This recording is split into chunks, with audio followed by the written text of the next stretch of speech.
Gary, thanks for your patience, Jim. We'll come to you finally. Hi, Carlos. Carlos, just two quick ones from me. I suppose in terms of Everton's squad, I suppose the transfer market is coming up and there's going to be a chance maybe for some of those Everton players to put themselves on the shop window, the likes of that might feature against yourselves, the likes of Moses Keane, who's been linked with a move to Roma. James Rodriguez might be available. He's linked to Newcastle and AC Milan. So as a manager, how dangerous is that to you to prepare against opposition where players might be looking for a move and might be looking to impress? And you're not sort of sure whether they might come in, the manager might throw them in.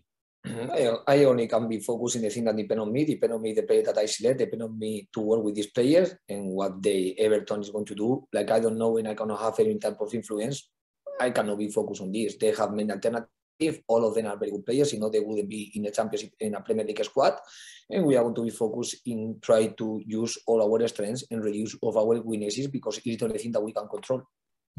And I suppose, Carlos, in terms of players, you mentioned how important it is to keep the spine of your squad, and in terms of key valuable players like Lewis O'Brien at the club, immense interest from Leeds and stuff like that. So in terms of, you mentioned there about being able to react in the transfer market, are there sort of contingency plans just in case if something did happen that you have covered all your angles?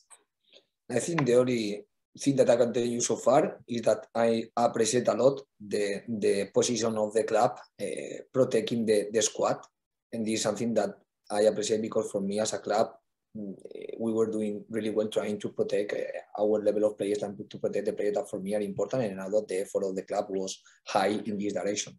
Then after everything that happened in the market, always we have the scouting area that they always are open to see the options that can happen in the market in both ways. The option that the player that we can add and the player that for any reason move, to have always a replacement for cover every position. So I trust a lot in the work of the scouting department in this meaning. And like I told you, I know how effort the club did to keep players like could be O'Brien in the team. And I suppose, Carlos, lastly for me, I suppose I asked this to Naby Sarr, and I'm going to ask you this as well. In terms of the importance of a cup run, in terms of building morale, in terms of league positions as well, do you feel that a good cup run, whether it be the FA Cup and the League Cup, has a knock-on impact in terms of the league, in terms of they both feed off each other? If you're going well in the cup, it sort of rubs off in terms of the league as well? I think every competition that we play, we are going to respect. We respect a lot, and we are going to try to play with our best option that we have at that moment.